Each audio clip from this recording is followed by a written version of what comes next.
Hey guys, and welcome to another episode of Local Legends. I got my good friend Damian Bacci with us on the show today. Hello, how are you? And he's going to be talking to us a little bit about the roots, rockabilly, and blues scene. So, Damian, you've been in the scene for a while, since the 90s, 2000s. Tell us a little bit about what's changed since then and what you might have noticed since the time has passed. Well, in the mid-90s, when I was playing the rockabilly swing thing, it was a really big scene because there was a whole big swing craze. Yeah. So every bar was interested in having a band that could play like that. And bands that were just like strictly blues, they were jumping in on like making it more swinging so they could get gigs. And it was a great time to be gigging then if you played that type of music. And probably for other styles as well, because, you know, live music has changed a little bit throughout the years. It's not as, you don't see it as much as we used to. So the scene was great in the 90s, especially here in Tampa Bay. I was in Orlando for a bunch of years, and I came here in 99, and it was just still a great time to be here playing live. And then throughout the years, you know, 26 years later, it's changed drastically from the swing and jump blues and blues type of music scene, but there's still live music to be heard around here. You just have to find it, and you can still perform it, and you can still hear it. You know, you just have to look a little harder. Yeah, there's definitely some other groups still out there, like Ace and the Jump Kings is one that I know off the top of my head, or 6 Volt Radio if you know those guys too, but it seems like a lot of the sort of root stuff and stuff that's adjacent to that has sort of died out in a sense in this area, so it's definitely nice to see people like Damian and others still keeping the scene alive. I got to ask, what made you want to pick up the guitar in the first place, man? Probably when I was a really little kid, maybe the Buddy Holly story aired on television in 1980, and I saw that, and Buddy Holly's music, that type of 50s music in general, just kind of like really spoke to me. So the guitar was like something I wanted to learn because I wanted to play music. And my parents listened to the Beach Boys and the Beatles, so I had a healthy dose of that, listened to it as a kid.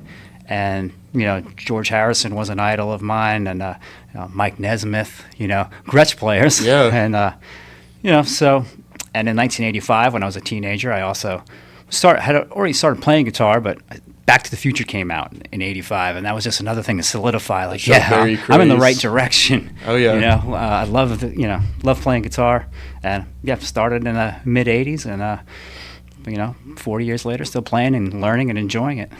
If you guys are ever bored, check out that Buddy Holly movie with Gary Busey. That's actually a really solid pick there. Have you ever bought a guitar, you know, used or straight out of the box that you kind of had buyer's remorse about? You know, it just wasn't what you expected from the ads or from what you heard about it. No, not really. But, you know, I have been disappointed with buying a guitar maybe online. Yeah. You know, I didn't get the feel or play.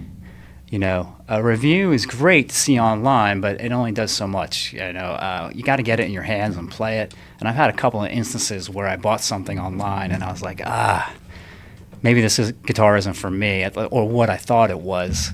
So that's what's great about small independent shops like this. You can come in and you can actually play it, maybe plug it in, get a feel for it. Maybe you can come back the next day too and try it again and see if you're still gelling with it. But, you know, buyer's remorse, maybe once when I didn't regret the purchase, but when I was 24, I bought a Gretsch White Falcon. Yeah. No, I was 23 actually, I think.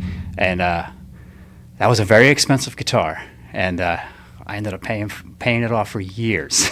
Because I just thought, should I be buying this It wasn't guitar? what you thought? Can I? Well, it was what I thought, but it was all that and more. It's a fantastic instrument. Yeah. But I spent so much money. You know, it's a young 20s, and I put it on a credit card. I didn't have $3,000, you know. But I was a touring musician then, and I was like, I need it. This is my tool of the trade, so let's get this thing. But that was a remorse, you know, putting that plastic down and purchasing it, going, oh boy, what am I getting myself into? But but no.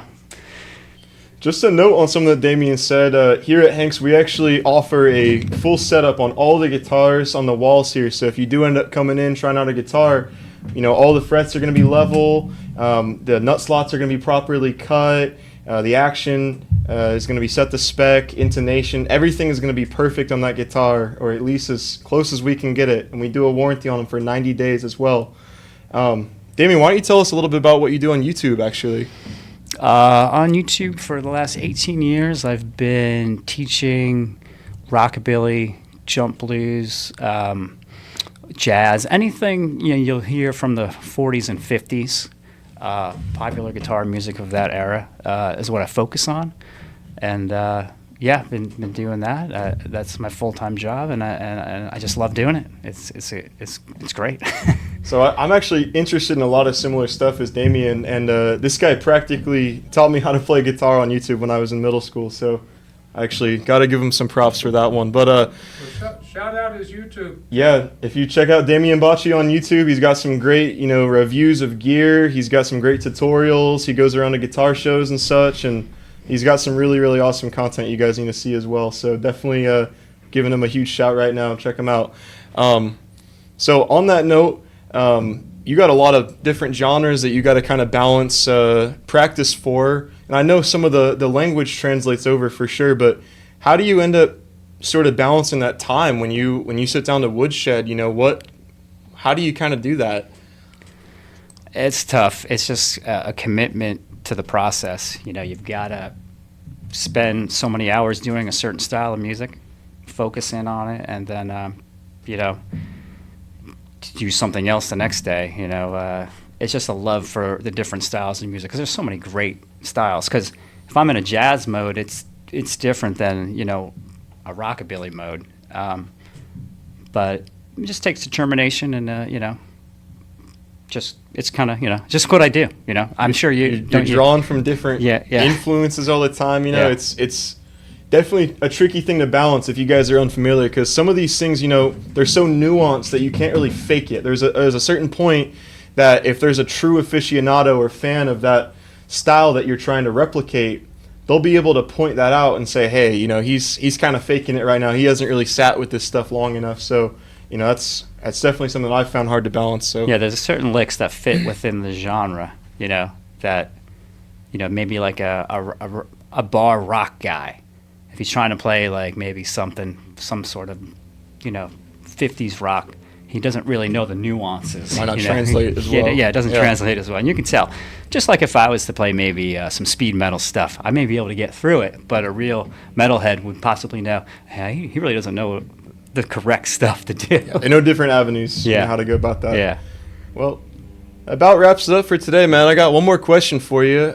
Did you ever have like a light bulb moment, any point in time, maybe multiple, where you just felt like, this is what I want to do, like I can envision doing this for the rest of my life? And was there ever a moment that you felt like just something swayed you over and you were just like, I'm set on this forever?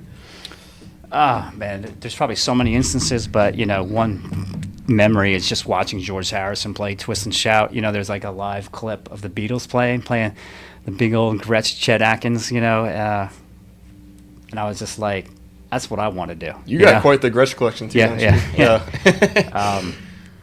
But stuff like that, and maybe making some real money with gigs as I got older. When my parents gave me the approval, like, you're doing the right thing here. But just probably as a little kid, when you're younger, you want to be a rock star. That's what I wanted to be.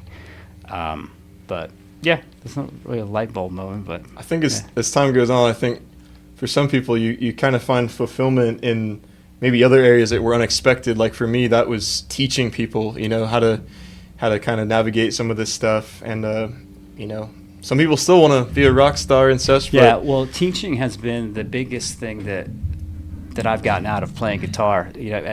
As a big fulfillment of being able to teach others. And that's kind of what if we're destined to do something, I feel like maybe I was destined to do that, and I didn't even know that as a younger player. And I never thought as a younger player that I would be doing teaching. And it's just something that I've grown to love and love doing. So. Well, Damian, I appreciate you coming out today, doing a little interview with us, man. Appreciate it. I think that leaves us on a good note. No pun intended there. Appreciate you guys. Thanks for joining us for another episode of Local Legends. Y'all have a good one. Ready? 1, 2, 3.